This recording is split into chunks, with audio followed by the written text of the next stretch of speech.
Hotel کا کمرہ number 304 مکمل تاریک تھا۔ باہر تیز بارش کی سنسناہٹ تھی اور کمرے کے اندر صرف سسکیاں اور سانسوں کا اکھڑنا۔ چھوڑو مجھے، پلیز، خدا کے لیے جانے دو۔ وانیہ نے پوری طاقت سے اس بھاری وجود کو خود سے دور دھکیلنا چاہا، لیکن اس کی انگلیاں اس مرد کے مضبوط شانوں پر پھسل گئیں۔ شیردل شدید نشے میں تھا، اس کی آنکھیں سرخ تھیں اور عقل پر اندھیرا چھایا ہوا تھا۔ اسے کچھ سنائی نہیں دے رہا تھا۔ پلیز، میں تمہارے آگے ہاتھ جوڑتی ہوں، میری بہن اسپتال میں ہے، مجھے جانے دو۔ وانیہ کی آواز گلے میں ہی گھٹ گئی۔ اس نے آخری بار اپنے ناخن اس کے بازو پر پیوست کیے، لیکن شیردل نے غصے سے اس کے دونوں ہاتھ جکڑ لیے۔ کمرے میں لگی مدھم لائٹ میں ایک ایسی خاموشی جو سارا سکون نگل گئی۔ صبح کے 9 بج رہے تھے۔ کھڑکی سے آنے والی تیز دھوپ سیدھی شیردل کی آنکھوں پر پڑی۔ اس نے کراہتے ہوئے اپنا سر پکڑ لیا، جیسے کوئی اندر ہتھوڑے مار رہا ہو۔ آہ، میرا سر! اس نے اٹھنے کی کوشش کی تو اس کی نظر بیڈ پر پڑی۔ چادر بکھری ہوئی تھی، تکیہ زمین پر تھا اور سفید بیڈ شیٹ پر کچھ دھبے واضح تھے۔ شیردل کے اپنے بازو پر ناخنوں کے گہرے نشانات تھے۔ وہ جھٹکے سے اٹھ کر کھڑا ہو گیا۔ یہ سب کیا ہے؟ وہ بڑبڑایا۔ یادداشت کے کچھ دھندلے ٹکڑے اس کے ذہن میں گھومے۔ ایک لڑکی کا رونا، اس کا منتیں کرنا اور خود کا وحشی ہو جانا۔ وہ غصے اور خوف کے مارے کانپنے لگا۔ وہ تکیے پٹکتے ہوئے واش روم کی طرف بھاگا اور آئینے میں اپنا چہرہ دیکھا۔ معلوم کرو وہ لڑکی کون تھی جو کل رات میرے ساتھ تھی۔ اس نے اپنے موبائل پر ہوٹل کے مینیجر کا نمبر ملا کر غصے سے غرایا۔ کل نشے میں پہلی بار کسی کے قریب کیسے گیا؟ کون تھی وہ؟ وہ خود پر حیران تھا اور پریشان بھی۔ اس نے کبھی کسی عورت کو غلط نظر سے نہیں دیکھا تھا، پھر کل رات اس سے یہ گناہ کیسے ہو گیا؟ اس کا ضمیر اسے ملامت کرنے لگا۔ وہ اس لڑکی کو رقم دے کر اس زیادتی کا ازالہ کرنا چاہتا تھا، لیکن وہ لڑکی جا چکی تھی۔ کمرے کا دروازہ کھلا اور شیردل کا خاص دوست حارث اندر داخل ہوا۔ اس کے چہرے پر ہوائیاں اڑ رہی تھیں۔ شیردل، یہ سب کیا تماشا ہے؟ حارث نے آتے ہی پوچھا۔ تمہیں کچھ پتہ چلا حارث؟ وہ لڑکی کون تھی؟ کہاں ہے وہ؟ شیردل نے تڑپ کر اس کا بازو پکڑا۔ حارث نے گہرا سانس لیا اور نفی میں سر ہلایا۔ کچھ پتہ نہیں چل رہا یار۔ مینیجر کہہ رہا ہے کہ کل رات اس فلور کا CCTV سسٹم خراب تھا۔ خراب تھا یا کیا گیا تھا؟ شیردل کی آنکھیں سکڑیں۔ حارث، میں نشے میں ضرور تھا پر اتنا بے ہوش نہیں تھا۔ کسی نے جان بوجھ کر وہ کیمرے بند کروائے ہیں۔ یہ کوئی سازش ہے۔ لیکن کیوں؟ تمہیں پھنسانے کے لیے؟ حارث نے پوچھا۔ مجھے نہیں معلوم، لیکن مجھے وہ لڑکی چاہیے۔ میں پاگل ہو جاؤں گا حارث۔ مجھے اس کا پتہ لگاؤ۔ میں اسے اتنے پیسے دوں گا کہ وہ اپنی زندگی سنوار لے، بس مجھے اس کا نام چاہیے۔ شیردل نے دیوار پر مکہ مارا۔ میں دیکھتا ہوں، ہوٹل کے باقی اسٹاف سے پوچھ گچھ کرتا ہوں۔ تم ابھی گھر نکلو، یہاں زیادہ دیر رکنا ٹھیک نہیں ہے۔ حارث نے اسے سمجھایا۔ شہر کے دوسرے کونے میں واقع ایک چھوٹے سے خستہ حال کوارٹر میں وانیہ دیوار سے ٹیک لگائے بیٹھی تھی۔ اس کے بال بکھرے ہوئے تھے اور آنکھیں رو رو کر سوج چکی تھیں۔ اس کا پورا جسم درد سے ٹوٹ رہا تھا۔ کمرے کے دوسرے کونے سے ایک کمزور سی آواز آئی، باجی، مجھے بھوک لگی ہے۔ وانیہ نے تڑپ کر اپنی 10 سالہ بیمار بہن ندا کی طرف دیکھا، جو بستر پر لیٹی ہوئی تھی۔ ندا کے دل میں سوراخ تھا اور اسی کے علاج کے لیے وانیہ نے اس بڑے ہوٹل میں ہاؤس کیپنگ کی نوکری کی تھی۔ وانیہ نے جلدی سے اپنے آنسو پوچھے اور اپنی حالت سنبھالتے ہوئے ندا کے پاس آئی۔ ہاں میری جان، میں ابھی تمہارے لیے روٹی لاتی ہوں۔ باجی، تم کل رات گھر کیوں نہیں آئی؟ میں بہت ڈر گئی تھی، پاپا کی یاد آ رہی تھی۔ ندا نے اس کا پلو پکڑ کر معصومیت سے پوچھا۔ وانیہ کا کلیجہ منہ کو آیا۔ وہ اسے کیسے بتاتی کہ کل رات اس کی زندگی اجڑ چکی تھی؟ وہ ہوٹل میں کام زیادہ تھا نا ندو، اس لیے۔ تم لیٹو، میں کچن دیکھتی ہوں۔ وہ واش روم کی طرف بھاگی اور دروازہ بند کر کے پھوٹ پھوٹ کر رو دی۔ وہ اب کبھی اس ہوٹل کی شکل نہیں دیکھے گی۔ 2 دن گزر گئے۔ وانیہ نے خود کو کمرے میں بند کر لیا تھا۔ وہ نوکری پر نہیں گئی، لیکن اب گھر کا راشن اور ندا کی دوائیاں ختم ہو رہی تھیں۔ اچانک کچن میں کام کرتے ہوئے وانیہ کا سر چکرایا۔ اسے شدید متلی محسوس ہوئی۔ وہ واش روم کی طرف بھاگی۔ یا اللہ، یہ مجھے کیا ہو رہا ہے؟ اس نے اپنا پیٹ پکڑ لیا۔ اس کا دل بری طرح دھڑک رہا تھا۔ ایک انوکھا خوف اس کے اندر سر اٹھانے لگا۔ وہ چادر اوڑھ کر گلی کے کونے پر موجود ایک چھوٹی سی لیڈی ڈاکٹر کی کلینک گئی۔ ڈاکٹر نے کچھ ٹیسٹ کیے۔ 20 منٹ بعد جب ڈاکٹر رپورٹ لے کر آئی تو اس کے چہرے پر ہمدردی اور حیرت کے تاثرات تھے۔ بیٹا، تمہاری شادی کو کتنا وقت ہوا ہے؟ ڈاکٹر نے پوچھا۔ وانیہ کا رنگ سفید پڑ گیا۔ میری شادی نہیں ہوئی، میں تو… ڈاکٹر نے گہرا سانس لیا۔ تم پریگننٹ ہو، رپورٹ پازیٹیو ہے۔ وانیہ کے پیروں تلے سے زمین نکل گئی۔ کمرے کی چھت جیسے اس پر آ گری۔ نہیں، یہ نہیں ہو سکتا ڈاکٹر صاحبہ، پلیز دوبارہ دیکھیں، یہ غلط ہے۔ میں تباہ ہو جاؤں گی، میری چھوٹی بہن ہے، میری دنیا ختم ہو جائے گی۔ وہ ڈاکٹر کے پیروں میں گر گئی۔ بیٹا دیکھو، حوصلہ رکھو، قانوناً میں کچھ نہیں کر سکتی، تمہیں اپنے گھر والوں کو بتانا ہوگا۔ ڈاکٹر نے اسے سہارا دے کر اٹھایا۔ وانیہ پاگلوں کی طرح کلینک سے باہر بھاگی۔ ادھر ہوٹل کے مینیجر کے آفس میں شیردل اور حارث موجود تھے۔ شیردل نے مینیجر کا گریبان پکڑا ہوا تھا۔ اگر اب بھی سچ نہیں بولا تو میں تمہاری ہڈیاں توڑ دوں گا۔ کون تھی وہ لڑکی؟ شیردل کی آواز شیر کی طرح گونجی۔ صاحب رحم کریں، میں بتاتا ہوں۔ مینیجر کانپنے لگا۔ وہ ہمارے ہوٹل کی ملازم تھی، وانیہ۔ اس کی چھوٹی بہن بیمار ہے، اس لیے وہ یہاں رات کی شفٹ میں کام کرتی تھی۔ کل رات اسے زبردستی فلور پر بھیجا گیا تھا۔ کس نے بھیجا تھا؟ حارث نے آگے بڑھ کر پوچھا۔ وہ کامران صاحب نے۔ آپ کے کزن کامران صاحب نے مجھے پیسے دیے تھے کہ کیمرے بند کر دوں اور اس لڑکی کو کمرے میں بھیج دوں۔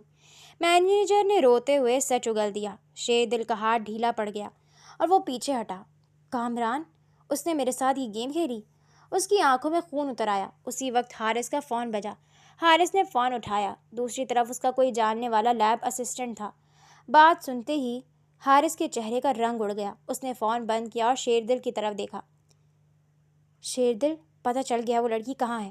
حارث کی آواز لرز رہی تھی۔ کہاں ہے وہ؟ شیردل نے پوچھا۔ وہ اسی علاقے کی ایک لوکل کلینک میں آئی تھی۔ وہ وہاں اپنا لیب ٹیسٹ کروانے آئی تھی۔ شیردل، وہ پریگننٹ ہے اور ڈاکٹر نے ابھی تصدیق کی ہے۔ وہ اس وقت اپنے گھر کی طرف جا رہی ہے۔ میں نے اس کا پتہ نکلوا لیا ہے۔ شیردل کا دل دھک سے رہ گیا۔ پچھتاوے اور صدمے کی ایک لہر اس کے سر سے پاؤں تک گزر گئی۔ وہ پریگننٹ ہے میری وجہ سے؟ وہ بنا کچھ سوچے باہر کی طرف بھاگا۔ وانیہ پاگلوں کی طرح گلیوں میں بھاگ رہی تھی۔ چادر اس کے سر سے ڈھلک چکی تھی اور آنسو تھمنے کا نام نہیں لے رہے تھے۔ یا اللہ، میں کس کو منہ دکھاؤں گی؟ لوگ تو مجھے جینے نہیں دیں گے۔ وہ اپنے پیٹ کو پکڑ کر سسک اٹھی۔ میری معصوم ندو کا کیا ہوگا؟ وہ بھاگتی ہوئی اپنے اندھیرے کوارٹر میں داخل ہوئی اور اندر سے دروازہ بند کر کے اس سے ٹیک لگا کر بیٹھ گئی۔ اس کا سانس پھولا ہوا تھا۔ باجی، کیا ہوا؟ تم رو کیوں رہی ہو؟ وانیہ نے جلدی سے اپنے آنسو صاف کیے۔ اس نے ندا کو زور سے اپنے سینے سے لگا لیا۔ کچھ نہیں میری جان، کچھ بھی نہیں ہوا۔ باجی، تم ہنس کیوں نہیں رہی ہو؟ مجھے ڈر لگ رہا ہے۔ ندا کی آنکھوں میں بھی آنسو آ گئے۔ ندو، میری بات سنو، ہم یہ گھر چھوڑ رہے ہیں ابھی۔ وانیہ نے اٹھ کر جلدی جلدی ایک پرانے کپڑے کے تھیلے میں ندا کی دوائیاں اور چند جوڑے کپڑے ڈالنے شروع کیے۔ پر باجی، اتنی رات کو کہاں جائیں گے؟ باہر تو اندھیرا ہے، ندا نے معصومیت سے پوچھا۔ وانیہ نے گھڑی دیکھی۔ رات کے ٹھیک 2 بج رہے تھے۔ جہاں بھی جائیں گے اس جہنم سے دور جائیں گے، بس تم چپ چاپ میرے ساتھ چلو۔ اس نے ندا کا ہاتھ پکڑا اور لرزتے ہاتھوں سے تالا لگا کر خاموشی سے گلی میں نکل گئی۔ باہر کالی سیاہ رات تھی اور بارش تھم چکی تھی، پر سڑکیں بالکل سنسان تھیں۔ وانیہ ندا کا ہاتھ پکڑے تیز تیز قدموں سے مین روڈ کی طرف بڑھ رہی تھی۔ ندا کی سانس پھول رہی تھی کیونکہ وہ دل کی مریض تھی۔ باجی، میرے دل میں درد ہو رہا ہے، مجھ سے اور نہیں چلا جا رہا، ندا نے سڑک کے کنارے بیٹھتے ہوئے کہا۔ بس تھوڑا سا اور ندو، پلیز حوصلہ رکھو۔ وانیہ نے تڑپ کر اسے دیکھا۔ اسی لمحے سڑک کے دوسری طرف سے 3-4 آوارہ لڑکے سگریٹ پیتے ہوئے نمودار ہوئے۔ ان کی نظر وانیہ اور ندا پر پڑی تو ان کے چہروں پر گندی مسکراہٹ آ گئی۔ او ہو، اتنی رات کو 2 چڑیاں اکیلی کہاں جا رہی ہیں؟ ایک لڑکے نے آواز کسی۔ وانیہ نے ندا کو اپنے پیچھے چھپایا۔ تم لوگ دور رہو ہم سے، میں پولیس کو بلا لوں گی۔ پولیس؟ دوسرا لڑکا ہنسا اور آگے بڑھ کر وانیہ کی چادر کا پلو کھینچنے لگا۔ اتنی رات کو شریف لڑکیاں باہر نہیں گھومتی۔ آؤ ہم تمہیں چھوڑ دیتے ہیں۔ چھوڑو مجھے۔ وانیہ کا خوف غصے میں بدل گیا۔ سامنے زمین پر ایک موٹا ڈنڈا پڑا تھا۔ اس نے بنا سوچے وہ ڈنڈا اٹھایا اور پوری طاقت سے اس لڑکے کے ہاتھ پر دے مارا۔ آہ، اس کی ہمت تو دیکھو، لڑکا درد سے کراہا۔ ندو بھاگو۔ وانیہ نے چیخ کر ندا کا ہاتھ پکڑا اور دونوں اندھیری سڑک پر پوری طاقت سے بھاگنے لگی۔ وہ لڑکے گالیاں دیتے ہوئے ان کے پیچھے بھاگے۔ بھاگتے بھاگتے وانیہ کو سامنے ایک بڑا مال بردار ٹرک کھڑا دکھائی دیا۔ ٹرک کا پچھلا حصہ ترپال سے ڈھکا ہوا تھا، پر ایک طرف سے رسی کھلی تھی۔ ندو، اس کے اندر چڑھو، جلدی۔ وانیہ نے ندا کو اوپر چڑھایا اور خود بھی بڑی مشکل سے اندر کود گئی۔ اس نے جلدی سے ترپال کا کپڑا برابر کر دیا۔ چند سیکنڈ بعد ہی وہ لڑکے ٹرک کے پاس سے گزر گئے۔ کہاں گئی وہ؟ ابھی تو یہی تھی۔ ان کی آوازیں دور ہوتی گئیں تو وانیہ کے جان میں جان آئی۔ اچانک ٹرک کو ایک بڑا جھٹکا لگا اور اس کا انجن سٹارٹ ہو گیا۔ ٹرک چلنے لگا۔ کچھ ہی دیر میں ٹرک کے کیبن سے ہلکی سی آواز میں پرانا گانا چلنے لگا۔ وانیہ سر گھٹنوں میں دیے رو رہی تھی، لیکن ندا نے جب گانا سنا تو اس کے آنسو غائب ہو گئے۔ وہ معصومیت سے مسکرائی اور آہستہ آہستہ گانے کی دھن پر تالیاں بجانے لگی۔ باجی، دیکھو کتنا اچھا گانا ہے۔ ندا نے وانیہ کا کندھا ہلایا۔ ہم پاپا کی طرح سیر پر جا رہے ہیں نا؟ یہ گاڑی ہمیں پارک لے جا رہی ہے۔ وانیہ نے ندا کے معصوم چہرے کو دیکھا جو دنیا کے غموں سے بے خبر تھی۔ اس نے ندا کو گلے سے لگا لیا اور اس کے سر پر چومتے ہوئے بولی، ہاں ندو، ہم بہت دور جا رہے ہیں جہاں ہمیں کوئی نہیں ڈھونڈ پائے گا۔ شیر دل اپنی تیز رفتار گاڑی میں وانیہ کے کوارٹر کے باہر پہنچا۔ اس کے پیچھے حارث کی گاڑی بھی تھی۔ شیر دل نے گاڑی کا دروازہ کھولا اور بھاگتا ہوا وانیہ کے گھر کے سامنے گیا۔ وہاں بڑا سا تالا لٹک رہا تھا۔ شیر دل نے تالے کو جھنجھوڑا۔ وانیہ، وانیہ، دروازہ کھولو۔ حارث نے پیچھے سے آ کر اس کا کندھا پکڑا۔ شیر دل، آرام سے، وہ جا چکی ہے، تالا لگا ہوا ہے۔